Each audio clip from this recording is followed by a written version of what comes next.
topic is a big one. It's looping. When you ask for the order for the first time, just remember, there's only 3 things that a prospect can say. They could say yes, as in, yeah, let's go, let's do it, which in case you have a lay-down sale, right? One of those perfect lay-downs where basically they were pre-sold before they entered the encounter. So they entered at a very high level of certainty. You said a couple of things that said, yep, this is what I want, this is what I need, and boom, they bought. Those people have a very low action threshold, and they entered at a high level of certainty, so your initial presentation was enough. No objections, bam. Kind of rare though, and depending on what you're selling, in some cases, yeah, if you're selling iPhones or some sort of, commodity-based item, it's so well known, and you're almost more of an order taker, yeah, you can have those pretty frequently. But for people in influence-based sales, we have to close, they're very far and few between. Most people hit you with some objection, right? So the second group, you have yes, yeah, lay down. Number 2, they say no, not interested. That's even rarer than your lay downs. Why is that?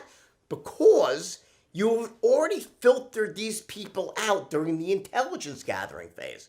And this is important. In other words, you don't want to be making full-blown presentations to people who don't need your product, want your product, can benefit your product, can afford your product, right? So how'd you find out? During intelligence gathering. You took the buyers in power, buyers in heat, you moved them forward during your transition, made presentations to those people, and you left the looky-loos and the mistakes behind.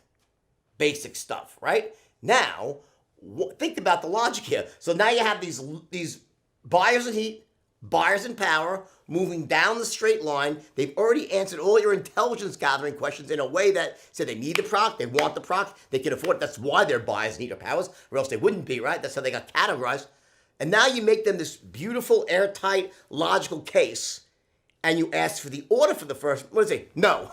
I changed my, they don't say no. They'll say, oh, wow, it sounds pretty good. Let me think about it.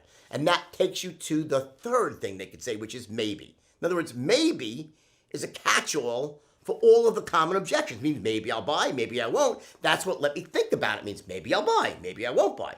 Bad time, yeah, maybe I'll buy. In other words, that's what those objections represent. Maybe.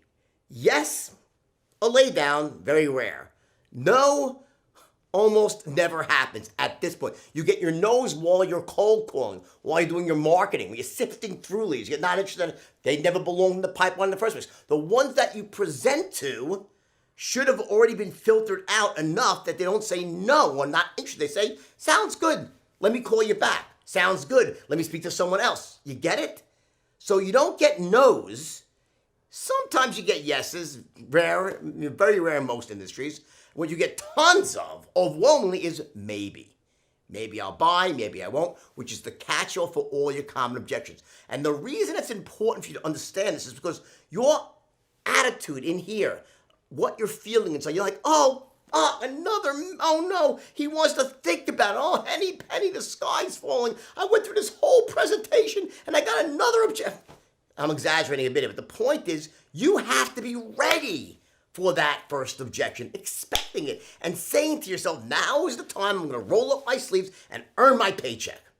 That's what a real salesman does, and that's where his mindset is. So you're not put off by that first objection. You eat that first objection for breakfast, because now you know you can roll up your sleeves and really do your job, which is to take people who are sitting on the fence and turn them into yeses.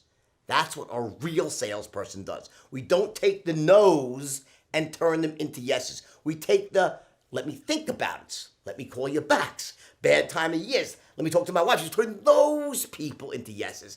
And we're ready and we feel strong when we get hit with that first objection because we're expecting it.